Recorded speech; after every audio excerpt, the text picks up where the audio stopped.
Tá, então pessoal, vamos começar fazendo um Vale a Pena Ver de novo, porque semana passada a gente teve atividade e pode ser que nem todo mundo lembre pela atividade do resumo. Mas o importante a gente cobre por aqui, e qualquer coisa tem a gravação também da semana retrasada, quando a gente falava sobre o tema das teorias econômicas e internacionalização. Pessoal, a ideia de hoje, de dar sequência, a gente vai falar sobre o restante das teorias, a gente já mencionou algumas delas anteriormente, mas a gente vai dar um pouco de ênfase nas teorias comportamentais hoje, tentar terminar essas teorias, e daí a gente já parte para um outro assunto. Então, só para recapitular, pessoal, por que a gente então fez por que a gente começou com as teorias econômicas e por que a gente vai chegar a um ponto das teorias comportamentais? Como vocês devem ter visto, ou se vocês lembram das aulas anteriores, pessoal, as teorias em internacionalização, elas possuem um processo evolutivo. Vocês imaginarem, então, que a sociedade, de uma forma geral, ela foi evoluindo. Deixa eu colocar evolutivo em vez de evolução. Então, ela é uma teoria evolutiva, ela vai compreendendo todos os aspectos sociais. E não tem como a gente fugir disso, né, pessoal? Porque, afinal de contas, a gente está organizado em sociedade. Então, os fatores que são primordiais da nossa vida hoje, a gente leva em consideração nas teorias, não tem como fugir disso. Então, se a gente fala dos nossos conhecimentos em tecnologia, essa tecnologia é o que vai nortear as teorias do momento. Então, teorias voltadas para a tecnologia, o avanço que a tecnologia tem dentro das organizações, e aí vai.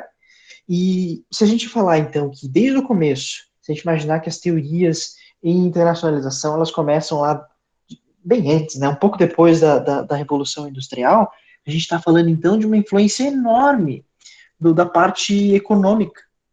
Então, não tem como fugir de um movimento econômico distinto. Na época, então, tudo que fosse envolvendo aspectos relacionados, por exemplo, à eficiência, é o que nutria todas as teorias do momento. Então, pessoal, vamos ser bem sinceros, né? Em administração, tem algum momento que a gente não vê falar sobre eficiência? Acho que eu não conheço uma disciplina que a gente não fale sobre isso. Então, quando vocês viram lá a administração estratégica, vocês viram desde o começo falando sobre eficiência, tempos e movimentos, desempenho, enfim. Quando vocês veem logística, marketing acho que talvez nem tanto, mas logística, vocês pensam então, tá, mas de que forma então que a minha empresa ela consegue ser mais eficiente nos gastos, nos seus custos, de uma forma onde você consiga ter o melhor lote, o lote econômico, o nome até diz, lote econômico de compra, enfim, todos os quesitos que vocês vão ver em administração, em algum momento ele fala sobre eficiência. Então a gente fala sobre eficiência, ou até colocar eficiência ou desempenho. São elementos que o tempo inteiro a gente está conversando em administração. E isso é inegável, não tem como a gente falar em outros aspectos. E o que a gente fala quando a gente fala sobre eficiência e desempenho?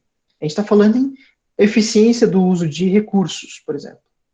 Então, como é que a gente consegue fazer mais por menos? De que forma que você consegue fazer mais em menos tempo? Como é que eu consigo melhorar a minha produção? Então, os recursos das empresas, de que forma que você consegue fazer isso sempre mais por menos? E isso tem tudo a ver com a economia. As teorias econômicas, elas falavam desde o começo, falavam, tá, então o ser humano ele precisa aprender a fazer mais e ganhar com menos recursos. Então eu preciso ter mais resultados com menos recursos. Então, dessa forma, não tem como a gente fugir que esses elementos eles são preponderantemente utilizados na economia. E se a gente está falando que a sociedade influencia as teorias, se a gente está falando o tempo inteiro que a economia é um fator preponderante na sociedade, então a gente está falando que não tinha como a gente fugir disso dentro das teorias de negócios internacionais. Por quê? Afinal de contas, o que vocês viram, alguns exemplos do que a gente viu na semana retrasada. A gente vivia falando, então, que as empresas elas tinham uma intenção em saber de que forma que ela vai alcançar outros mercados que não os nacionais. Um dos fatores, por exemplo, era observar aquelas imperfeições de mercado, né? Opa, imperfeição. Então, essa imperfeição de mercado quer dizer, então, que existe uma certa brecha para eu inserir o meu produto, o meu negócio, para adequar a situação que eu tenho atualmente em um outro mercado. De que forma que você vai buscar isso? Ah, então eu vou tentar entrar com exportação. Eu vou tentar exportar os meus produtos para esse outro país, porque o outro país precisa do que eu consigo oferecer. Então, vou exportar. Depois, não, eu percebi então que em questão fabril, eu consigo ter melhor desempenho alocando a minha fábrica dentro do país. Então, você começa a ter, por exemplo, uma subsidiária dentro daquele país. E isso começa a perpetuar os conceitos do momento, então você começa a perceber que existia uma intenção de alcançar outros mercados, e, em todo momento as teorias elas vão dizendo que você precisa encarar o outro mercado como uma opção viável, uma visão econômica para você alcançar aquele mercado. E só que o problema é que essas teorias, como vocês viram também no texto, elas foram desbancadas pouco a pouco. Por quê? Existiam alguns movimentos que esses movimentos não necessariamente eles eram preponderantemente econômicos. Por exemplo, se eu perguntar para vocês, digamos, imagina um mundo onde a gente está numa sala de aula. Lembra lá? Não sei se vocês conseguem imaginar, mas façam um esforço. Acho que faz tempo que vocês não vão numa sala de aula. Mas imagina a gente lá em 2018, na sala de aula, e vocês estão. O professor chega, no caso, eu chego e pergunto para vocês assim: pessoal, se organizem em equipes para a gente fazer uma prova ou um trabalho. Quais são os critérios, de que maneira que você vai se associar a essas outras pessoas para fazer um trabalho, uma prova? Normalmente, você vai buscar a ideia de eficiência na tua cabeça. Em algum momento vai passar esse conceito na tua cabeça, onde você vai pensar, tá, preciso me associar com alguém que saiba o conteúdo, que vá bem nas provas, que tenha o conhecimento do que está acontecendo aqui. Não basta só saber escrever o nome. Então, você tem uma intenção, e essa intenção passa na tua cabeça. Só que o problema existem outros quesitos que não necessariamente só são econômicos, ou só são com base na eficiência. Não é um critério muito objetivo.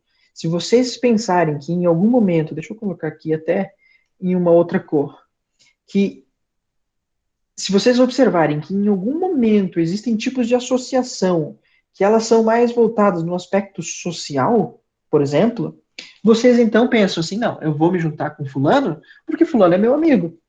O que que isso tem a ver com desempenho? O que que isso tem a ver com eficiência? Social pouco tem a ver com eficiência. Você vai se juntar pelo nível de amizade. Amizade, pessoal, é um construto. A gente pode imaginar que, de alguma forma, você formou um laço de confiança, um laço com enfim, confiança, vamos dizer que seja o principal. Então, existe o aspecto da confiança que ela vai nortear as tuas ações naquele momento. Então, se eu falo de novo, pergunto para vocês, tá, pessoal, se juntem aqui para fazer uma prova. Vocês vão pensar assim, tá, além de ter um bom desempenho, ou não importa o desempenho, eu vou buscar o meu amigo porque eu vou na base da confiança. Eu acredito nele, em todos os teus erros e acertos, não importa. Eu vou manter uma situação estável, mantendo uma confiança no meu amigo. E isso, pessoal, não tem como a gente fugir que as empresas façam a mesma coisa. As empresas, elas podem, por exemplo, buscar outro mercado, não somente pela perspectiva econômica, não buscando somente eficiência. Então, os estudos, eles foram começando a ter uma evolução porque começaram a aparecer alguns elementos que diziam então que, da mesma forma que a sociedade ela se vincula em aspectos subjetivos, como por exemplo amizade, confiança, intenção, enfim, as empresas fazem o mesmo. Então as empresas elas buscam entrar em um outro mercado não exclusivamente no aspecto de eficiência de mercado. Então aquelas teorias iniciais elas já tinham uma falha conceitual desde o começo. Não adiantava a gente dizer que imperfeição do mercado impulsionou a empresa X a alcançar o mercado europeu. Não faz o menor sentido. Então, a gente ia começar a perceber que existiam outros elementos que incidiam nessa perspectiva.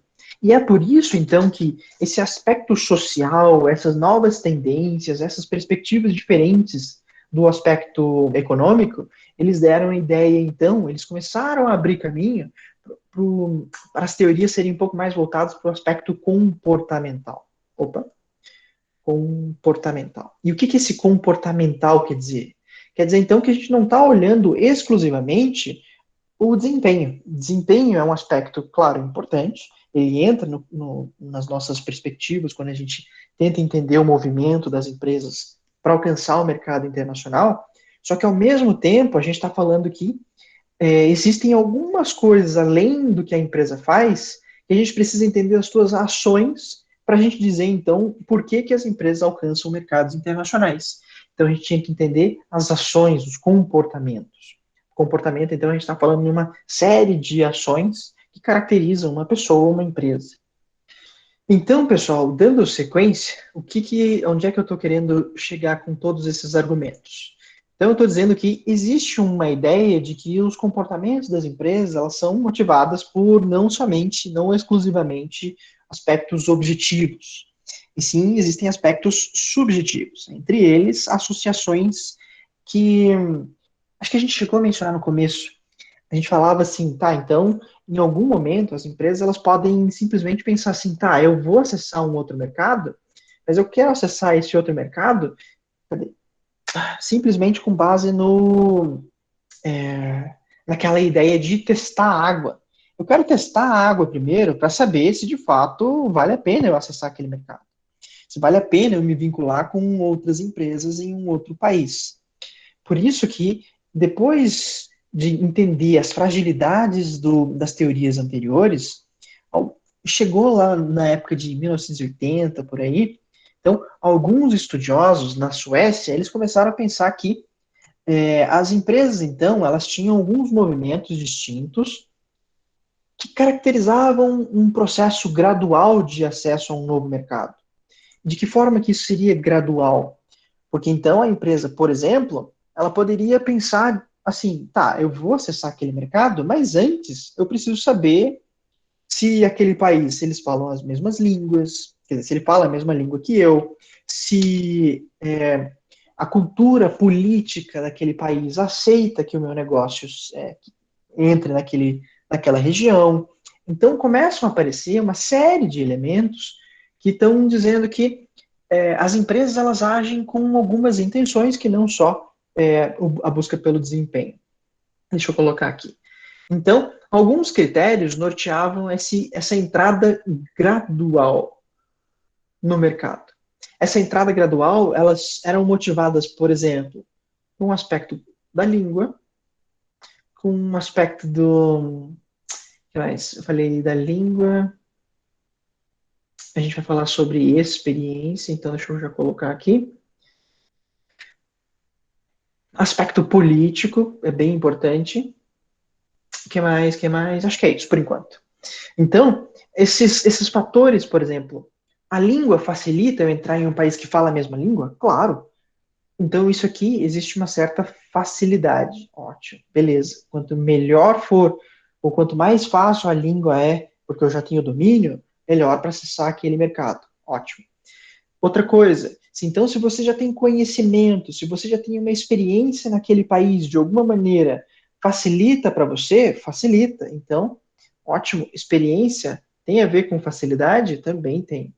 Aspecto político. O aspecto político daquele país, ele é aceitável, ele é estável, ele segue o mesmo norte que o meu país, então, beleza, ótimo.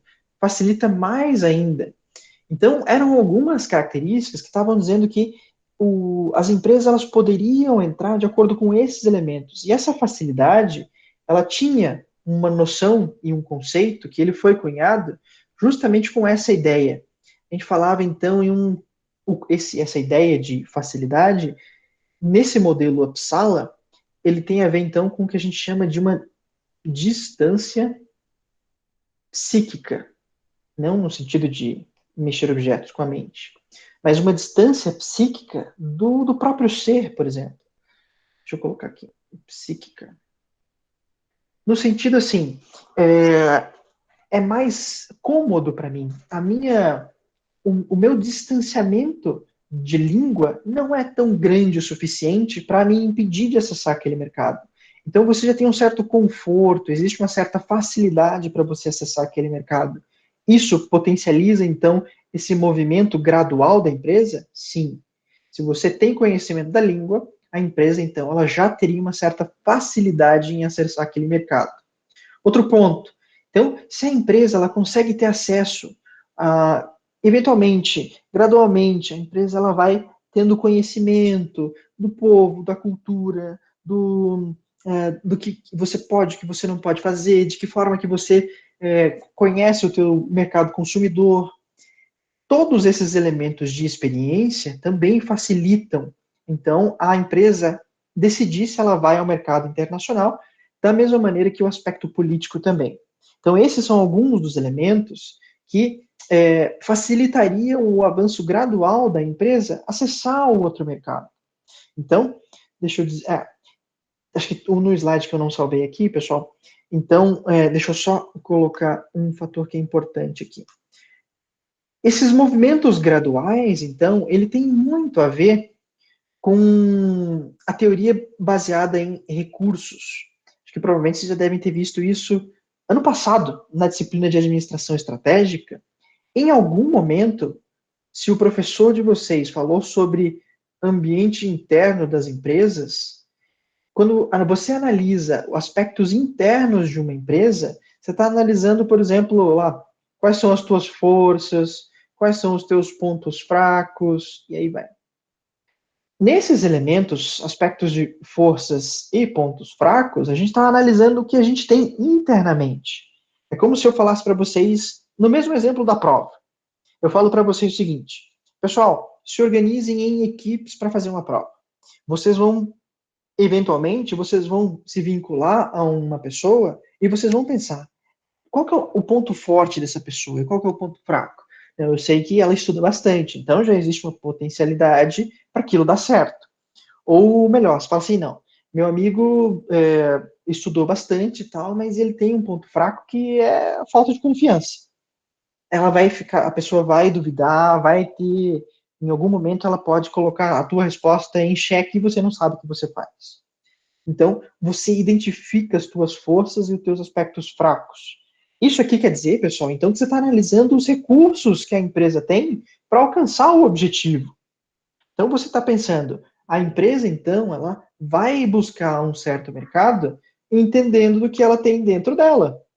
Então, o conhecimento é um tipo de recurso primordial.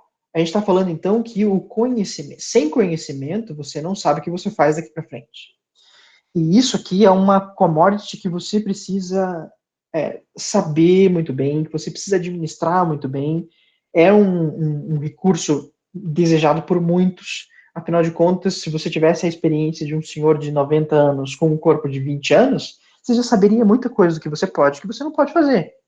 Uma empresa é a mesma coisa. Se ela tivesse a experiência de um mercado novo, sem necessariamente entrar naquele mercado, ou ter entrado naquele mercado, seria excelente, seria o melhor dos mundos para ela. Então, conhecimento era um dos elementos, inclusive um recurso muito importante para as empresas. Elas precisam administrar muito bem, inclusive no momento da. Eu sempre coloco isso nas minhas disciplinas, no momento da tomada de decisão, inclusive do que vai acessar, de que forma que a empresa vai acessar outros mercados. Então, de que forma que você vai entrar? A gente está falando de um aspecto gradual desse modelo. As empresas, então, elas podem começar, por exemplo, com exportação. A empresa ela vai começar exportando inicialmente.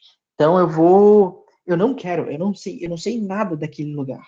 Então, eu vou buscar aquele mercado simplesmente produzindo no meu país e acessando ele por um ponto logístico. Então, é só você mandar os seus produtos para aquele mercado onde você não tem muito desconforto em acessar aquele mercado. Lembra, a gente está falando dessa distância psíquica. Você não tem desconforto, é fácil para você acessar esse mercado. Então, não chega nem a ser, você não chega nem a questionar. Se tem alguém querendo comprar o teu produto em outro mercado, você não pensa duas vezes, você simplesmente vai lá e aceita. Então, exportação é o movimento mais curto para você acessar aquele mercado. Então, exportação, ponto inicial. Depois, já começa a pensar, então, em ter algumas subsidiárias de comércio.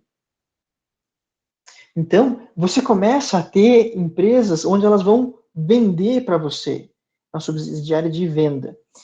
Essa empresa, então, ela não vai produzir, ela simplesmente vai comprar o teu produto que foi fabricado no país onde você é nativo, ela vai adquirir esse produto e ela vai vender naquele mercado. O que isso significa? Essa subsidiária é ela que então tem o conhecimento do mercado, ela conhece a língua, ela conhece toda a logística, então ela tem informações sobre aquele mercado. Então é ótimo acessar aquele mercado dessa maneira, onde o desconforto psíquico ele é um pouco maior do que a exportação, mas ele é menor do que, por exemplo, se você tivesse uma subsidiária de produção. Uma subsidiária de produção, então você já tem que entender do mercado, porque você vai montar uma fábrica, você precisa entender da logística, você precisa contratar pessoas, você tem uma série de elementos que eles já não são tão mais fáceis ou já causam um tipo de desconforto um pouco maior nessa ideia de distância psíquica. Então você começa a ter vários elementos que são desconfortáveis. Cultura, língua, é, as pessoas, os indivíduos com quem você está trabalhando, eles são completamente diferentes do teu país de origem. Então, esse movimento gradual, ele começa a ser cada vez mais complicado. E isso, então, a gente está sempre falando dos recursos que a empresa tem. Por isso que a gente sempre associa alguns movimentos da administração com essas perspectivas de antigamente um aspecto mais voltado para a eficiência, posteriormente, ou seguindo um aspecto evolutivo, chegando no aspecto de recursos. Então, você entende de que forma que os teus recursos eles podem ser alocados de maneira mais correta, de maneira mais eficiente, voltando para a eficiência, né? Então, dessa maneira, pessoal, o modelo Uppsala, que era justamente esse aspecto que dá a evolução da teoria econômica, ele já justamente ele dá um passo adiante nas teorias neoclássicas da economia, porque então você, de certa forma, agrega um elemento diferente, que é os aspectos comportamentais. O que motiva a empresa a fazer o que ela faz, não necessariamente observando aspectos econômicos. Entre eles, então, a gente está falando de todos. Experiência, conhecimento, aspecto da língua, política, que, convenhamos, não tem nada a ver com eficiência. Então, eles são aspectos mais subjetivos das ações das empresas. Então, pessoal, esse modelo ele vai falar basicamente sobre esses elementos. Deixa eu até destacar aqui, a gente já falou sobre essa distância psíquica. Por exemplo, se você tem proximidade da língua, nível de educação é semelhante, crescimento do mercado ou adaptação ao mercado, mesma coisa, análise das suas instituições, político, econômico, legal, desenvolvimento industrial, mesma coisa. Então, são todos esses elementos que compõem essa ideia de distância psíquica que o modelo resolveu trazer nas teorias de internacionalização. E o próximo passo, pessoal, deixa eu ver se está. Não, está nesse slide.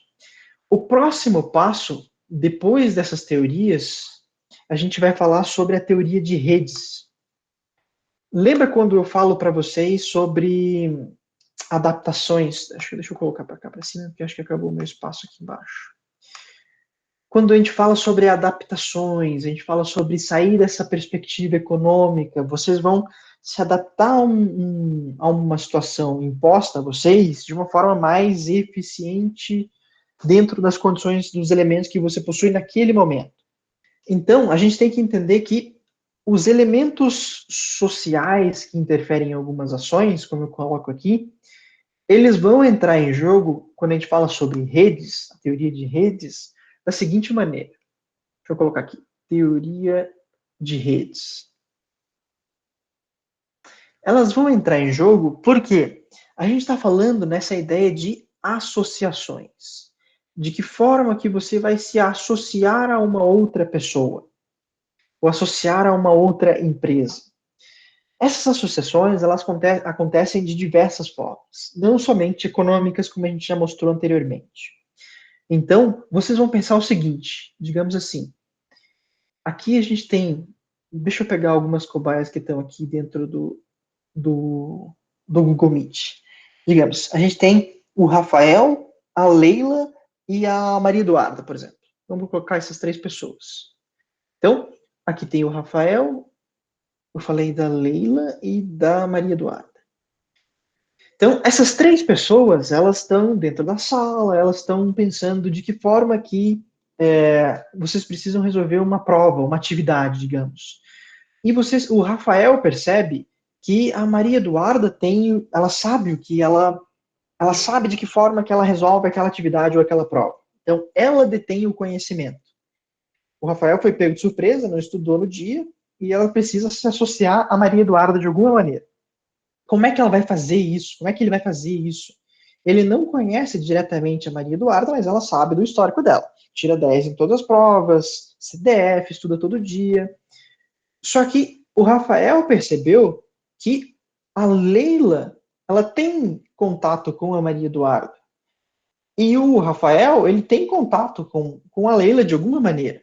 Então, já conheceu, já viu pelos corredores, então ela consegue. O Rafael, por exemplo, ele não necessariamente ele precisa saber fazer a prova, ele não necessariamente precisa ter o recurso do conhecimento, mas ele precisa saber de quem tem acesso ao conhecimento.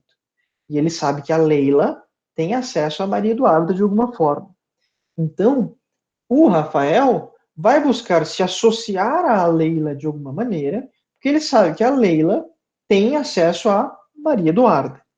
Então, indiretamente, é como se o Rafael tivesse acesso às informações que a Maria Eduarda possui através da Leila. Então, o Rafael vai se associar à Leila e vai usufruir dos benefícios que ela tem, que é o conhecimento que a Maria Eduarda possui. Então, ele pode se associar para fazer a atividade junto, ele pode tentar pegar informação que, digamos que a Maria Eduarda fez o exercício, passou para a Leila vai passar para o Rafael. Então, ele tem o acesso indireto àquilo que ele precisa, aquele recurso. Algumas empresas, então, elas vão buscar o mercado internacional, digamos assim, vamos dizer que o R aqui, em vez de Rafael, seria a Rússia. Vamos tentar colocar países com a letra que a gente achou aqui. A Leila seria Lituânia. Maria Eduarda, não faço a menor ideia. Algum país que começa com ME. Não faço a menor ideia. Acesso à América do Sul. Nossa, que gênio. Então, tentando acessar o mercado da América do Sul, uma empresa na Rússia vai entrar em contato com uma empresa na Lituânia que tem o acesso à América do Sul, e daí a empresa na Rússia se beneficia disso. A ideia é a mesma com pessoas. Então, nesse caso, você vai. Aqui sempre a gente está falando em troca de. Deixa eu até colocar aqui. A gente está sempre falando nessa ideia de troca de recursos. E a tendência é que esses recursos causem, então, benefícios mútuos às empresas. Essa empresa na Lituânia, ela oferece um recurso para a Rússia do mesmo jeito que a Rússia oferece para a Lituânia e vice-versa. Então, aqui a gente está falando que existe uma troca mútua. Não necessariamente você está querendo sair por cima do teu concorrente. Não necessariamente você está querendo o prejuízo da pessoa que você está se associando. Mas, de alguma maneira, então, essa troca de recursos, ela é benéfica para todo mundo. Você, sabendo o que você, tendo o conhecimento que você tem sobre aquele mercado, então você oferece a tua rede, ao teu network, você oferece à tua rede tudo o que você possui de informação, tudo que você possui de recurso. Por isso, então, que as empresas, elas se associam com outras empresas, ou elas podem se associar a outras empresas, simplesmente pela ideia dos benefícios que você tem com os recursos que aquela empresa possui. Então, a teoria de redes, ela foi uma evolução gradual das teorias em administração, dentro delas, inclusive, da teoria de internacionalização, por causa disso. Você começa a perceber que o relacionamento que as empresas possuem com a rede é basicamente uma troca de recursos. Você está buscando troca de recursos. Entre elas, a gente está falando sobre informações. Então, você está buscando informação que você precisa para acessar o mercado, para ter o melhor recurso, você está tentando firmar, ou digamos, aspectos relacionados à confiança, como a gente mencionou no começo da aula. Então, simplesmente, você está... Por que você se associa, ou digamos, voltando aqui, por que então o Rafael resolveu se associar à Leila? Simplesmente porque, digamos assim, a Leila, ela se associa à Maria Eduarda com base na confiança. E se em algum momento, mesmo assim, tá, mas a Maria Eduarda, ela, sei lá, ela tá cansada, ela tem muita prova, ela não tá necessariamente no mesmo nível de conhecimento que ela estava anteriormente. Pode ser que o desempenho seja diferente? Pode. Mas então a Leila vai manter esse contato simplesmente na base da confiança. Ela vai continuar mantendo esse relacionamento na base da confiança. Não, eu confio em você, não está melhor agora, a situação não está ótima agora, mas eu vou manter esse relacionamento para um benefício futuro, tanto faz. Então, esse relacionamento ele vai acontecer com base em várias trocas de recursos. Entre eles, a gente está falando de confiança e, por que não, digamos, na base do status. Tem como você se vincular a uma outra pessoa com base no status da outra pessoa, pessoal? Isso é óbvio. Se a outra pessoa, ela, digamos, uma outra pessoa tem a confiança do professor, tá? Então ela tem um status já de uma pessoa que estuda, uma pessoa que é bem organizada. Então por que não você, digamos, pedir para aquela pessoa entrar em contato com o professor e falar assim, professor, muda o tempo da atividade, o pessoal está reclamando. Quer dizer, então, que você conseguiu, você não tem acesso direto a quem toma a decisão, mas indiretamente você consegue ter essa influência. Por quê? Você tem acesso ao status que aquela pessoa possui ou aquela empresa possui. Então, pessoal, essa teoria de redes, ela foi uma evolução necessária porque ela engloba mais elementos do que as outras teorias, inclusive as teorias econômicas e a teoria do paradigma eclético, como vocês viram no texto, ou como a teoria do modelo Uppsala, por exemplo. Então, ela já traz uma série de novos elementos que justificam a principal pergunta: por que as empresas buscam outros mercados, ou mercados internacionais? Algumas explicações estão dentro desses elementos. Informação, confiança, status, melhoria nos relacionamentos entre as empresas, e aí vai. Então, pessoal, essas teorias, elas vão se agregando pouco a pouco, justamente para demonstrar por que as empresas elas fazem o que elas fazem. E se vocês lembrarem desde o começo da nossa disciplina, deixa eu tirar o zoom daqui. Opa. Se vocês lembrarem desde o começo da nossa disciplina, a gente tem falado desse aspecto evolutivo. E essa evolução, então, ela vai justificar o que a gente vai ver hoje. Hoje, assim, a partir do tempo atual que a gente está vivendo, né? Então, daqui para frente, na nossa disciplina, a gente vai começar a ver algumas ações, de que forma que as empresas elas vão conseguir operar nesse mercado internacional. A gente vai entender quais são as empresas, os órgãos, a legislação, o aspecto político. Perceba, então, que se a nossa disciplina ela começa a falar de elementos como aspectos políticos, deixa eu ver, acho que eu preciso mudar isso aqui. Se a gente começa a falar, por exemplo, de aspectos políticos, vai um pouco mais para cima, acho que assim tá bom. Então, aspectos políticos interferem nas ações das empresas? Interferem. De que maneira? A gente precisa entender da legislação, a gente precisa entender dos entraves, das barreiras, e tudo isso faz parte dentro das negociações entre países. eu até colocar aqui um exemplo que é um tema bem importante que a gente vai falar daqui para frente.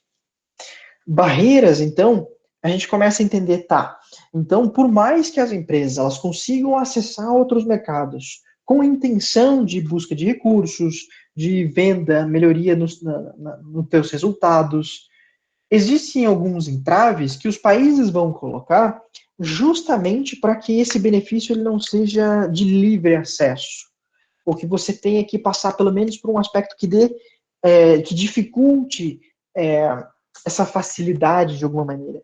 E acho que isso não, barreiras não é nenhum assunto novo para vocês, porque quando vocês viram lá em administração estratégica, vocês viram que então existem barreiras para, por exemplo, quando a gente fala lá das 5 forças de Porter, vocês devem lembrar lá que uma delas são então barreiras para novos entrantes. Lembram lá, pessoal? Da teoria de Porter, das 5 forças? Então, quando a gente fala sobre novos entrantes, a gente já está assumindo que esses novos entrantes, eles não necessariamente eles são do mesmo mercado. A gente está falando então que, digamos, o mercado brasileiro, ele já não somente, ele já não é somente exclusivo, não existe um problema somente de empresas internas, mas existe também a competitividade de empresas externas ao país. Porque esse limite que eu criei aqui, inclusive, ele não é um limite fixo, e ele não é um limite que impõe barreiras de forma irrestrita. Essas barreiras, inclusive, elas são muito tênues. Antigamente, inclusive, essas barreiras elas poderiam ser simplesmente aspectos geográficos. A distância entre os países era um problema. Você tinha que ter um acesso logístico, acesso ao mar, você tinha que ter um porto, você tinha que ter navio, você tinha que ter uma tripulação, você tinha que ter um aeroporto, enfim.